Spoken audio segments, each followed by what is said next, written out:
모든 중고등 예배에 오신 여러분들 너무나 환영하고 축복합니다. 우리 함께 사도신경하심으로 예배 시작하도록 하겠습니다. 나는 전능하신 아버지 하나님 천지의 창조주를 믿습니다. 나는 그의 유일하신 아들 우리 주 예수 그리스도를 믿습니다. 그는 성령으로 잉태되어 동정녀 마리아에게서 나시고 본디오 빌라도에게 고난을 받아 십자가에 못 박혀 죽으시고 장사된 지 사흘 만에 죽은 자 가운데서 다시 살아나셨으며 하늘에 오르시어 전능하신 아버지 하나님 우편에 앉아 계시다가 거기로부터 살아있는 자와 죽은 자를 심판하러 오십니다. 나는 성령을 믿으며 거룩한 공교회와 성도의 교제와 죄를 용서받는 것과 몸의 부활과 영생을 믿습니다. 아멘. 자비와 은혜의 물결 어디서 나 주 얼굴 보내 주 사랑 날 붙드네 오 놀라운 주님의 사랑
다시 한번 고백합시다. 내 모든 삶의 행동 주 안에 주님 안에 있네 나의 숨쉬는 순간들도 내 모든 삶의 걸음 주 안에 내 길도 주 안에 나의 숨쉬는 순간들도 자비와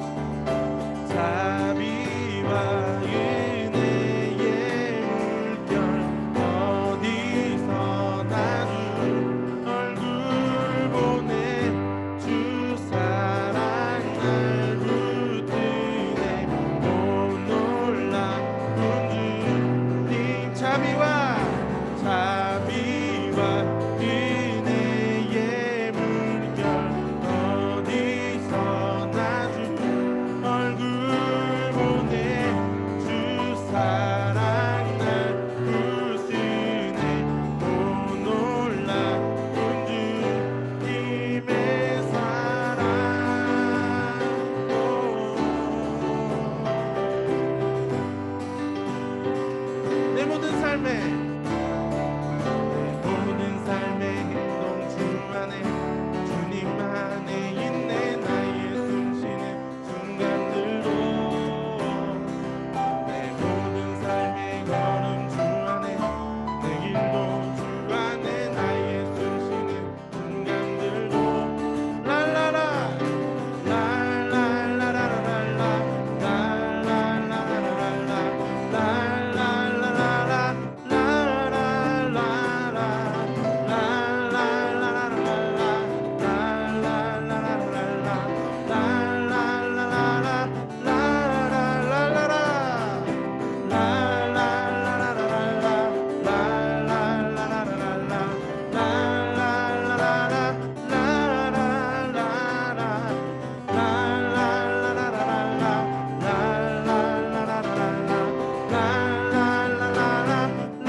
주께 드린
사랑의 하나님 아버지 감사합니다. 주님의 자녀 삼아 주시고 예배에 참여할 수 있게 인도해 주심에 진심으로 감사드립니다. 찬양하고 기도하고 말씀 듣는 모든 순간에 예배에 집중해서 하나님을 만나도록 도와주세요. 사랑의 하나님 아버지, 우리 중고등부 학생들이 사춘기의 혼란 속에서 공부에 대한 압박도 받는 시기이기에 많은 스트레스 속에 살고 있습니다. 우리 학생들에게 지혜와 명철을 더하셔서 더 효과적으로 실력을 쌓을 수 있도록 도와주세요. 믿음과 실력을 겸비한 신앙인으로 성장해서 세상 곳곳에 하나님의 선한 영향력을 전파하는 학생들 되도록 인도해 주세요. 혹시 부모님이나 친구와의 관계에 어려움을 느끼는 학생들이 있다면 하나님께서 위로해 주시고 우리 학생들이 올바른 가치관을 가지고 성장할 수 있도록 도와주세요. 부족하지만 교사로서 하나님의 사랑하는 자녀들을 양육하게 하심을 감사드립니다. 학생들을 더 잘 알고 그래서 더 잘 돕고 기도하게 하시고 학생들은 교사와 부모들에게 마음을 열어 신성북교회 중고등부가 하나님께서 원하시는 온전한 공동체가 되도록 인도해 주세요. 오늘 전도사님을 통하여 주시는 하나님의 말씀에 집중하게 하시고 하나님께서 우리를 얼마나 사랑하시고 어떻게 인도하고 계시는지 잘 깨달아 믿음이 한층 성장하는 예배가 되도록 인도해 주세요. 사랑으로 인도해 주시는 하나님 은혜에 감사드리며 이 모든 말씀 예수님 이름으로 간절히 기도하옵나이다. 아멘.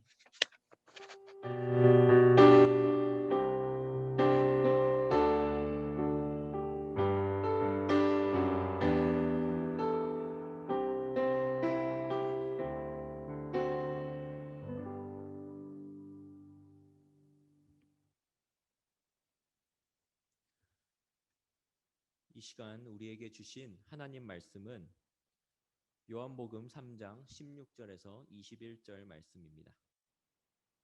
신약 요한복음 3장 16절에서 21절 말씀을 제가 봉독하겠습니다. 말씀 잘 들리시나요? 화면이 지금 빨갛게 나오는 것 같은데.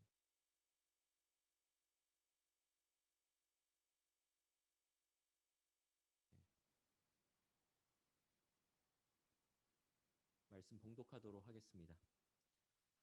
하나님이 세상을 이처럼 사랑하사 독생자를 주셨으니 이는 그를 믿는 자마다 멸망하지 않고 영생을 얻게 하려 하심이라. 하나님이 그 아들을 세상에 보내신 것은 세상을 심판하려 하심이 아니요 그로 말미암아 세상이 구원을 받게 하려 하심이라. 그를 믿는 자는 심판을 받지 아니하는 것이요 믿지 아니하는 자는 독생자의 이름을 믿지 아니하므로 벌써 심판을 받은 것이니라. 그 정죄는 이것이니 곧 빛이 세상에 왔으되 사람들이 자기 행위가 악함으로 빛보다 어둠을 더 사랑한 것이니라. 악을 행하는 자마다 빛을 미워하여 빛으로 오지 아니하나니 이는 그 행위가 드러날까 함이요 진리를 따르는 자는 빛으로 오나니 이는 그 행위가 하나님 안에서 행한 것임을 나타내려 함이라 하시니라. 하나님께서 이 말씀을 통해 은혜 주시기를 원합니다. 말씀에 앞서서 기도로 시작하도록 하겠습니다. 함께 기도하겠습니다. 사랑해 주님 감사합니다. 오늘 줌으로 함께 모여서 이 공동체가 한마음 한뜻으로 예배드릴 수 있게 해주신 오늘 감사드립니다. 오늘 말씀을 통해서 주님 말씀 전하는 자의 입술을 붙잡아 주시고 또한 이 말씀이 우리에게 살아 숨쉬고 우리를 살릴 수 있는 귀한 말씀이 될 수 있도록 주님께서 이끌어 주시옵소서. 감사드리며 우리 주 예수 그리스도의 이름으로 기도드립니다. 아멘.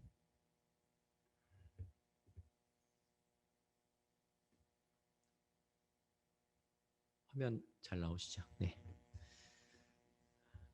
오늘 말씀은 진리를 파악하는 눈이라는 제목으로 말씀 전하도록 하겠습니다. 오늘 함께 읽은 요한복음 3장 16절에서 21절 말씀은 작년에도 동일하게 전한 적이 있었던 말씀인데 올해 커리큘럼에도 들어있는 말씀이라 다시 접하게 되었습니다.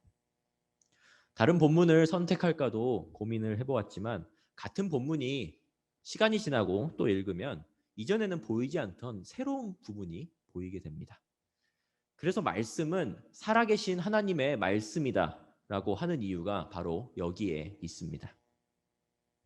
이 본문은 여러 가지 생각해 볼 거리를 주는 본문입니다. 특히 요즘과 같은 시기에는 더욱 그렇습니다.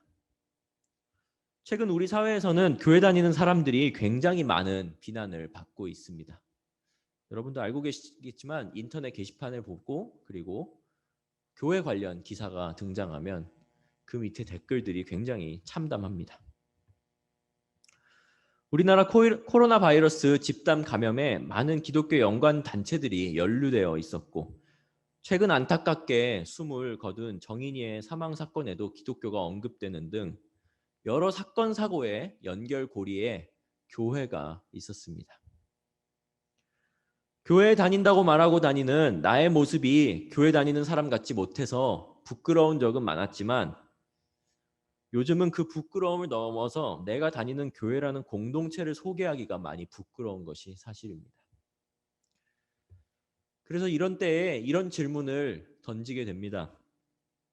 도대체 교회에 무엇이 잘못되었고 우리 성도는 어떻게 살아야 할까요? 어디서부터 어떻게 잘못되었고 우리는 어떻게 살아야 할까요?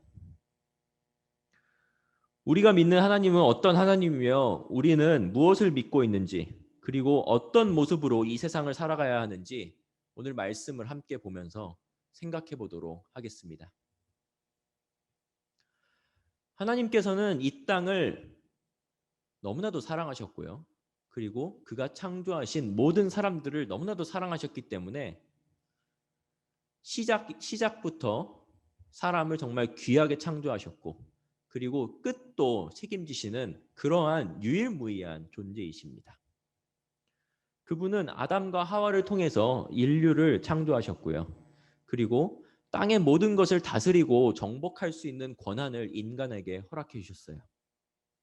또한 이 땅의 모든 것들을 양육하고 번식할 수 있는 특권도 하나님께서 주셨는데 오직 하나님만이 가질 수 있는 선과 악을 구별할 수 있는 능력, 무엇이 맞고 무엇이 틀리고 이것을 분별할 수 있는 그 능력을 탐냈던 인간은 선악과, 뭔지 알죠? 많이 들어봤죠? 그 선악과를 먹음으로써 거룩한 동산인 에덴 동산에서 쫓겨나게 됩니다. 하지만 하나님께서는 여전히 사람을 사랑하셨습니다. 쫓겨난 사람인데도 여전히 사랑하셨어요. 그래서 죄로 가득 찬 인간은 죽으면은 우리가 지옥에 가고 그리고 영원한 죽음으로밖에 끝날 수밖에 없는데 이런 사람들을 구원할 계획을 세우셨고 그 계획의 중심에 하나님의 아들 예수 그리스도를 주님께서 우리에게 허락하셨습니다. 그는 하나뿐인 아들을 세상에 주셨고요. 그러니까 얼마나 귀한 거예요. 정말 하나뿐인 자녀를 우리에게 우리의 죄 때문에 주셨어요. 그리고 이 예수 그리스도를 믿는 사람은 영원한 죽음이 아닌 영원한 생명을 얻게 된다고 우리에게 약속하셨습니다. 세상을 벌하고 심판하길 원하시는 하나님이 아닌 모두를 구원하기 원하신 하나님은 지난주 요나서 말씀에서도 배울 수 있지만 이방 민족 니느웨 백성을 구하시는 모습처럼 모두를 구하기 원하시고 살리기 원하시는 그런 분이십니다. 그 사랑의 크기를 어디서 알 수 있느냐? 바로 자신의 친아들 예수 그리스도를 주시고 그리고 십자가에 못 박히시는 그 모습에서 그럼을 통해서 양자인 우리를 살리시는 그 모습을 통해서 우리는 알 수 있습니다.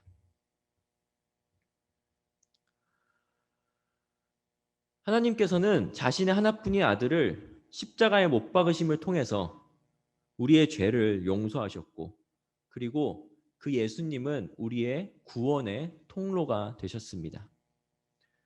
우리는 십자가 지신 예수 그리스도를 보아야 합니다. 하지만 이것을 구경하는 데서 멈추면 아무 일도 일어나지 않습니다. 우리는 회개함으로 예수님이 십자가에 못 박히셨듯이 우리의 죄를 십자가에 못 박아야 합니다.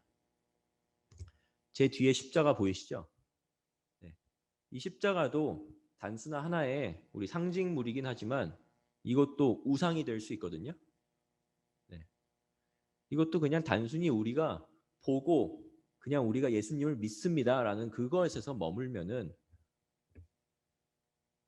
우상이 될 수 있다는 거예요. 하지만 이 십자가의 본질이 무엇이냐? 네.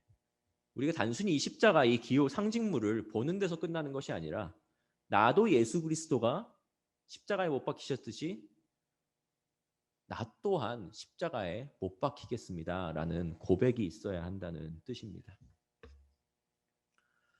그래서 옛사람, 우리 이전 사람, 예수님 만나기 전의 모습은 십자가에 못 박아 죽이고 새로운 사람으로 우리는 부활해야 합니다. 새로운 사람으로 부활한 사람이 그리스도 안에 있는 사람이고 오늘 말씀에서도 말하는 하나님 안에 있는 사람입니다. 하나님 안에 있는 사람들은 빛으로 나아갑니다. 빛으로 나아가는 사람들은 진리를 따르는 사람들입니다. 진리가 무엇이냐? 진리는 변하지 않는 진실, 그리고 참, 거짓의 반대말이죠. 우리 수학 시간에도 배울 거예요. 참, 거짓할 때 참, 그리고 절대적인 사실. 그러니까 이 말은 변하지 않는, 어떠한 영향이 있더라도 변하지 않는 그러한 사실을 뜻합니다. 진리를 따르는 사람들, 그러니까 빛에 있는 사람들은 어떤 상황에서도 본질을 파악할 수 있고, 그리고 지금 내가 하고 있는 행동과 느끼는 것에서 변하지 않는 가치가 무엇인지 파악할 수 있는, 볼 수 있는 능력을 가지고 있습니다. 오늘날에 교회가 왜 이렇게 많은 사람들에게 욕을 먹고 많은 사건의 중심에 서게 되었느냐? 왜냐하면 바로 진리가 무엇인지, 빛에 있는 것이 무엇인지 제대로 알지 못해서입니다. 조금 어려운 듯한 이 개념을 여러분에게 계속 설명하고 이해시켜야 하는 이유가 여기에 기독교의 핵심이 있기 때문입니다. 이 부분을 제대로 알지 못하면 사실 우리가 열심히 지금 예배에 참석하고 그리고 우리 또 현장 예배 재개하면 다시 모일 텐데 교회를 다니는데 핵심을 모르고 왜 다니는지 모르고 교회를 다니는 것과 같습니다. 다시 말씀으로 돌아가 보면 빛에 있고 진리에 있는 것은 일단 예수 그리스도를 우리의 구원자로 믿는 데서 시작합니다. 많은 신앙인들은 자신이 예수 그리스도를 구원자로 믿는다고 입으로 고백합니다. 그래서 믿는다고 입으로는 많이 말을 해요. 하지만 진정 빛에 있고 진리이신 예수 그리스도를 제대로 아는 사람은 단순히 구원의 문제, 그러니까 내가 죽어서 천국 가는 그 문제에 있어서만 본질을 파악하는 눈, 그러니까 내가 예수님 믿으면 이 땅에서 사는 것에 끝나는 것이 아니라 천국 감으로써 영원한 생명을 얻어요 라고 거기서만, 그 이해에서만 멈추는 것이 아니라 인생 전체에서 본질과 변하지 않는 가치가 무엇인지 파악할 수 있는 눈을 얻게 되는 능력이 있다는 것입니다. 만약 예수님 믿고 내가 죽으면은 천국 갈 수 있는 구원의 확신이 있어요 라고 말함에도 불구하고 일상의 삶 속에서 생각과 모습이 본질을 파악하는 능력과 동떨어져 있다면 우리는 모두가 내가 지금 예수 그리스도를 제대로 믿고 있는 게 맞나? 라고 좀 질문을 하면서 우리의 신앙을 점검해 보아야 합니다. 이것은 우리 청소년 학생 여러분뿐만 아니라 우리 선생님 모두, 그리고 저에게까지 모두 다 해당되는 내용입니다. 예시를 들지 않으면 일상에서 본질을 파악하고 변하지 않는 가치를 추구하는 자세가 무엇인지 이해하기 어려울 것 같아서 제가 몇 가지 예시를 통해서 이야기를 해보도록 하겠습니다. 자, 먼저 첫 번째로는 좀 공부를 예시로 들어보겠습니다. 매년 노벨상 수상 처리되면 언론에서 항상 나오는 기사가 있습니다. 노벨상이 무슨 상인지는 아시죠? 네. 노벨상은 이제 학자로서는 어떻게 보면 최고의 영예에 오를 수 있는 상이죠. 근데 그 상이 나오는 기사, 그 처리되면은 항상 기사가 나와요. 왜 한국에는 노벨상 수상자가 나오지 않을까? 물론 평화상에는 수상자가 있었어요. 하지만 학문 쪽에서는 왜 없을까? 사실 그런 질문과 생각 자체가 굉장히 수준 낮은 생각입니다. 여러분 공부하는 이유가 무엇입니까? 라고 물을 때 본질을 볼 줄 아는 사람은 내가 연구한 무언가가 사람들에게 쓰일 수 있기 때문에, 그리고 내가 연구한 무언가를 통해서 약자들을 도울 수 있기 때문에, 그리고 하나님께서 창조하신 이 땅에서 새로운 것을 발견하는 것이 즐겁기 때문에라고 말할 수 있는 사람이 공부의 본질을 어떻게 보면 더 꿰뚫어 볼 수 있는 사람입니다. 공부해서 괜찮은 대학 가고 직장 가서 돈 모으고 서울에 좋은 아파트 사가지고 화목한 가정 꾸리고 성과 내서 큰 상 받고 명성 얻는 게 관심이라면은 사실 공부의 본질이 뭔지 모르는 그러한 삶이라고 볼 수 있겠습니다. 1968년인가에 노벨 물리학자상을 받은 리차드 파인먼이라는 학자가 있었습니다. 굉장히 유명한 학자죠. 네. 천재라고 많이 일컬어지는 사람인데요. 그분이 노벨상을 수상할 당시에 인터뷰를 하면서 노벨상 수상하는 그 소감이 어떠십니까? 막 이제 이런 질문들을 막 하고 그랬는데 이분이 노벨상 어떻게 하면 안 탈 수 있을까를 고민을 했다고 해요. 노벨상을 어떻게 하면 타지 않을 수 있을까? 그래서 노벨상 나 안 타면 안 돼? 라고 주변의 사람들한테 이제 말하고 다녔는데 사람들이 이제 주변의 지인들이 이렇게 말했대요. 만약에 안 타면 안 탄 걸로 더 유명해질 겁니다. 라고 그랬대요. 그래서 결국에 노벨상 받으러 갔대요. 네. 그래서 이분의 생각은 그거였어요. 상을 타는 거는 단순히 군대 가면은 여기 계급장 하나 달고 그 계급장 달면은 사람들이 그냥 우러러 보고 거기서 그냥 끝나는 거다. 하지만 자기가 관심이 있는 것은 내가 연구한 것이 사람들에게 어떻게 쓰이고 그리고 이 땅에 어떻게 약자들을 더 돕고 그리고 이 땅을 어떻게 바꿔가고 그리고 새로운 것을 알아가는 그 기쁨 그 자체에 있다는 것을 이분이 말한 적이 있었거든요. 그러니까 이분은 어떻게 보면 그 공부에서 본질을 더 파악할 수 있는 눈을 가진 분이셨죠. 두 번째로 운동에 관한 생각도 본질을 보는 사람은 다릅니다. 우리나라는 선진국들 사이에서 학업량은 굉장히 많고 평균적으로 우수한 편이지만 청소년들의 체력은 하위권이라는 통계가 있습니다.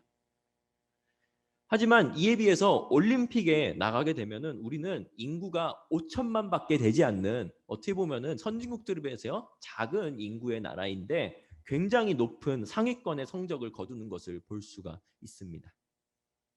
이건 뭔가 생각해 보면 앞뒤가 맞지가 않는 것입니다. 엘리트 체육, 그러니까 올림픽 출전하고 상 타고 메달 따고 이런 것들은 굉장히 좋은 성과를 내면서 일반 국민들의 체력 상태는 저조하다는 것은 우리가 뭐가 중요한지 제대로 파악하지 못하고 있다는 뜻입니다. 운동은 모두에게 필요한 것이고 그리고 모두의 체력을 단련하기 위해서 필요한 정말 인간의 기초적인, 그러니까 우리 체육 과목은 초등학교 때부터 고등학교 끝까지 계속 있잖아요. 선택이 아니라 필수적으로 조금씩은 들어가 있잖아요. 그 이유가 그것은 기본이기 때문입니다. 하지만 체육 자체가 올림픽에 나가고 엘리트 체육에만 많은 투자와 관심이 이루어진다면 체육의 본질을 보지 못하는 것입니다. 체육은 국제 무대에서 상 타고 국가적인 명성을 올리기 위해서만 하는 것이 아닙니다. 우리는 각자 하나님 나라와 사회에서 맡은 일을 감당하기 위해서 일정한 체력과 튼튼한 신체가 필요한데 그것을 위해서 우리는 몸을 가꿔야 하는 것이고 그것을 위해서 체육이 필요한 것입니다. 본질을 볼 수 있는 사람은 이러한 정말 사회적인 문제와 정말 이 사소한 문제에서도 뭐가 문제인지 짚어내고 그리고 그 안에서 세상을 바꿀 수 있는 부분이 무엇인지 짚어내고 바꿀 수 있는 사람들입니다. 세 번째로 예시를 드리겠습니다. 세 번째 예시는 연애에 관련된 것인데 연애를 할 때도 본질을 보는 사람들의 자세는 다릅니다. 연애를 할 때 많은 사람들이 날짜를 셉니다. 우리 사귄 지는 며칠 되었고 그리고 기념일 꼬박꼬박 챙기고 생일 발렌타인데이 뭐 그 정도만 챙기는 것이 아니라 100일, 200일, 300일 뭐 다 세고요. 그리고 1000일, 빼빼로데이 등 정말 챙기는 날이 1년 내내 연중 정말 많습니다. 물론 그거 나쁜 일이라고만 말할 수는 없습니다. 정말 좋은 깊은 사랑의 교제를 나누는 건 정말 의미 있고 좋은 일입니다. 하지만 이 기념일이 관계에서 차지하는 비중이 너무나도 크면 정말 이 교제가 건강하고 진리를 바라보는 사람들 사이에서의 관계인지 한번 돌아보아야 합니다. 기념일이 관계에서 본질은 아니지 않습니까? 그죠, 여러분? 예. 저 학교 다닐 때는 뭐 투투 뭐 이런 것도 있었어요. 예. 그래서 뭐 할 수 없는 이상한 날들이 굉장히 많았는데 맨날 날짜 세고 때때마다 무슨 날이면 뭘 해야 하고 뭘 주고받아야 하는지 사랑과 교제에 있어서 이것들은 중심이 아닙니다. 건강한 관계와 교제는 숫자와 형식에 있지 않습니다. 서로의 꿈을 나누고 그러니까 연인들 사이에서 부부 사이에서 서로의 꿈을 나누고 깊은 대화가 오가고 서로가 추구하는 가치관과 생각 그리고 함께 성장해 나가면서 이게 중요해요. 함께 성장해 나가는 관계가 되어야 돼요. 네. 서로가 서로를 깎아먹는 관계가 되는 것이 아니라 서로가 서로를 더 연합되어서 합쳐서 더 큰 그릇, 더 많은 사람을 품을 수 있고 더 큰 일, 정말 큰 하나님의 일을 감당할 수 있는 성장할 수 있는 그런 관계가 되어야 하는데 그러니까 그들이 함께 연합되어서 하나님 나라 사명을 감당하는 믿음의 가정을 꾸리는 일이 교제의 중심이 되어야 하는데 숫자와 형식을 따지는 연애는 분명히 한계가 있습니다. 제가 오늘 크게 세 가지 예시를 제시했는데 사실 정말 끊임없이 예시를 댈 수가 있습니다. 여러분에게 제가 한번 물어보고 싶습니다. 여러분 자신에게 한번 질문해 보십시오. 여러분은 일상에서 본질, 변하지 않는 진리를 보는 눈을 가지고 계신가요? 우리는 정말 우리 일상을 살면서 기독교인으로서 좀 차별화된 점이 보이는 부분이 있나요? 세상에서 정말 다른 사람들을 모두 다 본질을 보지 못하고 정말 많은 사람들이 그냥 군중으로서 우르르르 몰려갈 때 그 안에서 본질을 파악하고 핵심을 볼 수 있는 눈이 있냐고 묻는 것입니다. 다시 강조하지만 많은 기독교인들이 예수를 믿는다고 말하면서 일상에서 말하는 모습과 행동을 보면 뭐가 중요한지 진리를 파악하지 못하고 사는 모습이 정말 너무나도 많습니다. 그렇게 진리를 파악하지 못하는 사람들을 말씀에서는 어떻게 표현하고 있냐? 조금 강하게 말하고 있는데 어둠에 있는 사람들이라고 말합니다. 어둠에 있다 그러면 꼭 무슨 범죄를 저지르고 법을 어기고 남에게 피해를 주는 사람들을 지칭하는 것 같죠? 그죠? 예. 나는 그래도 어둠에 있는 사람은 아닌데. 저 너무 말이 심하다. 예. 근데 이 어둠에 있는 사람들 이것을 오늘 말씀을 이렇게 하나씩 풀어서 보면은 진리를 파악하지 못하는 그런 사람들 어떠한 사물에서 어떠한 상황에서 어떠한 시스템과 모든 체계에서 본질을 파악하지 못하는 사람들을 어둠에 있는 사람들이라고 말하고 있습니다. 그들은 뭐가 중요한지 파악하지 못하고 모든 방면에서 자신의 욕심에 따라서 움직이는 사람들입니다. 그러니까 어둠에 있는 사람들은 욕망의 틀거리에만 움직여요. 욕심에만 움직여요. 교회 다니고 예수 믿는다고 말은 하는데 바깥에서 모든 일들은 사회적 명예와 돈 그리고 숫자와 형식에만 맞춰져 있습니다. 한번 생각해 보세요. 최근에 국제학교에서 사건이 났죠. 그 사건이 왜 났겠습니까? 네. 우리가 하나님을 믿는다고 예수님을 나의 구주로 영접한다고 고백했고 그리고 그 진리를 파악하는 눈이 세상에서도 제대로 작동했다면 아마 그 일은 일어나지 않았을 겁니다. 하지만 이 와중에도 뭉쳐서 우리 자녀들 좋은 대학 보내고 싶고 남들 공부하지 못하는 시간에 뭉쳐서 교육받게 하고 싶고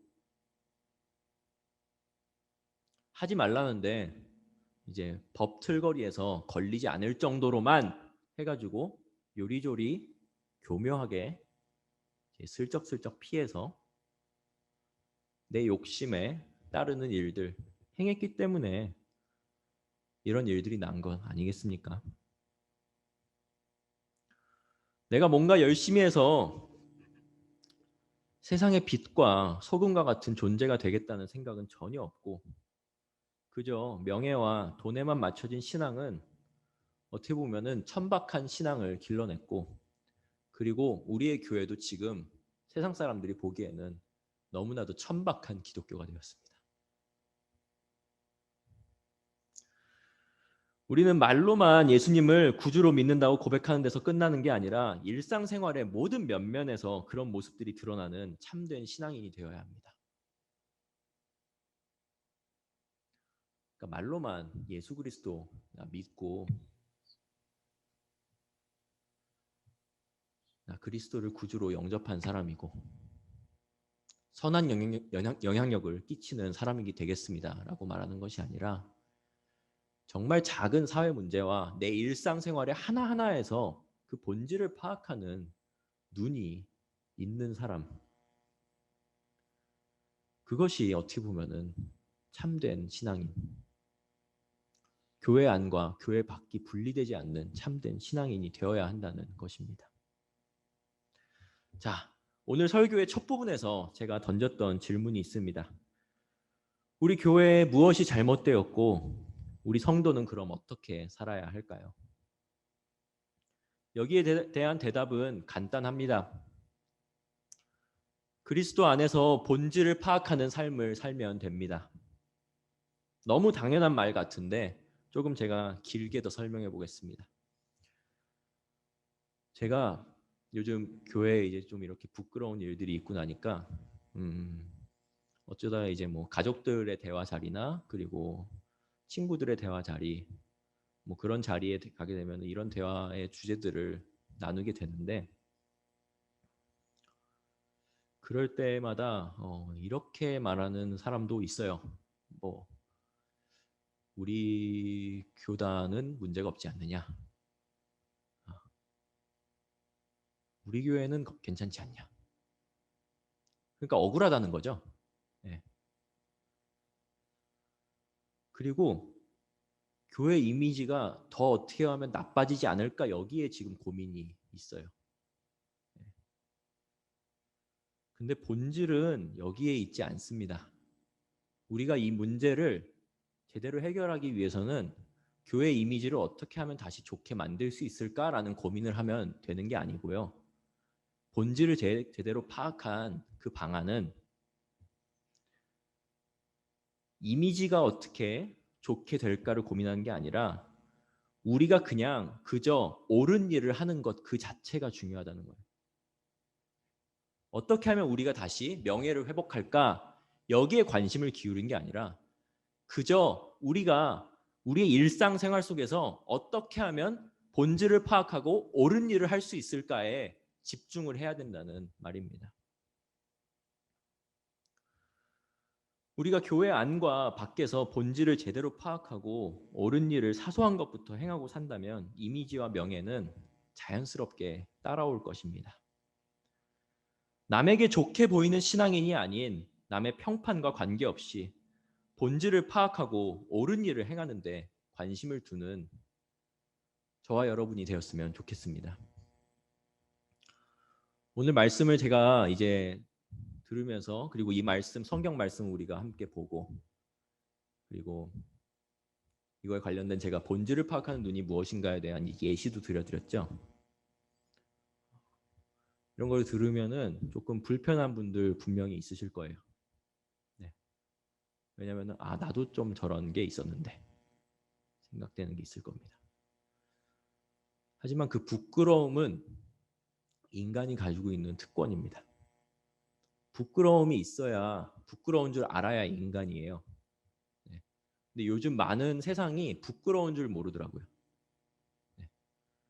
부끄러움을 아는 거는 여러분 굉장히 성숙하다는 뜻입니다. 부끄러우세요? 이 말씀을 듣고 부끄러우세요? 네. 그러면 이제 그리스도 안에서 변화하면 됩니다. 네. 늦지 않았습니다. 여러분 지금 청소년기고 인생에서 굉장히 중요한 성장하는 때이죠. 이때에 틀거리가 잘못 갖춰지잖아요. 나중에 내가 대학 가서 돈 벌고 여유 생기고 하면은 그때 이렇게 본질을 찾는 삶 살아야지. 절대 되지 않습니다. 나중에 뭔가 바꿔야지. 아니요. 지금 바꾸지 않으면 되지 않습니다. 그래서 부끄러움이 있으시면 오늘 당장 그 자리에서 하나님 앞에 회개하고 그리고 다시 본질을 보는 삶이 무엇인지 여러분 각자의 자리에서 좀 고민해보고 이해해볼 수 있었으면 좋겠습니다. 저와 여러분은 생각이 끝나면 안 됩니다. 그러니까 사고하는 게 끝나면 죽은 거예요. 끊임없이 고민하고 답이 없는 질문이어도 끊임없이 생각하고 우리가 어떻게 참된 신앙인이 될 수 있을까? 우리가 어떻게 다시 교회를 살릴 수 있을까? 고민하고 생각해야 합니다. 거기에는 딱 정해져 있는 답이 있지 않습니다. 하지만 그 부끄러움이 있고 그리고 이 말씀에서 본질을 찾고 우리 삶 속에서 본질을 찾고자 하는 그 노력이 있을 때 다시 우리는 회복될 것이고 그리고 우리의 망가진 그러한 이미지와 얼굴도 자연스럽게 회복될 것입니다. 기도하겠습니다.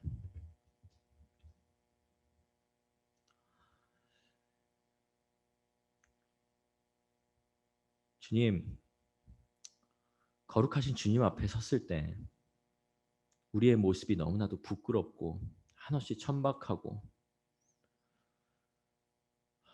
정말 낯을 들 수 없을 정도로 수치스럽습니다.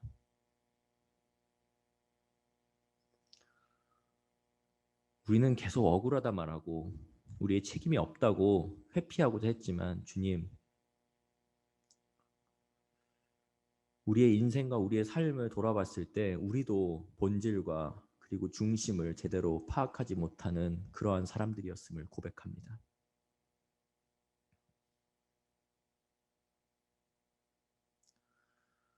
너무나도 한없이 부족하고 때 많은 저를 주님 앞에 내려놓으니 주님, 제가 죽겠습니다. 저의 옆모습을 죽이겠습니다. 예수 그리스도를 통해서 다시 살아나게 하시고 부활된 삶, 우리가 지금 이 자리에서 다시 살 수 있도록 주님께서 이끌어 주시옵소서. 우리 줌을 통해서 예배드리는 영혼들 한 명 한 명 홀로 있고 외롭고 아무것도 할 수 없는 정말 무능한 상황 가운데 있지만 주님께서 위로해 주시고 지금 그 자리에 내가 함께 너와 있다라는 그 주님의 음성을 우리가 올바르게 들을 수 있도록 성령께서 임하여 주시옵소서.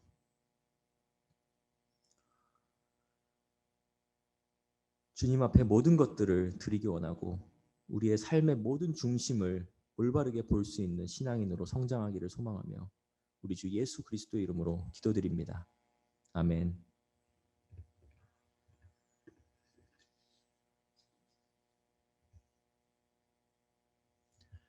주기도문 함으로 오늘 예배 마치도록 하겠습니다. 주기도문 하겠습니다. 하늘에 계신 우리 아버지, 아버지의 이름을 거룩하게 하시며 아버지의 나라가 오게 하시며 아버지의 뜻이 하늘에서와 같이 땅에서도 이루어지게 하소서.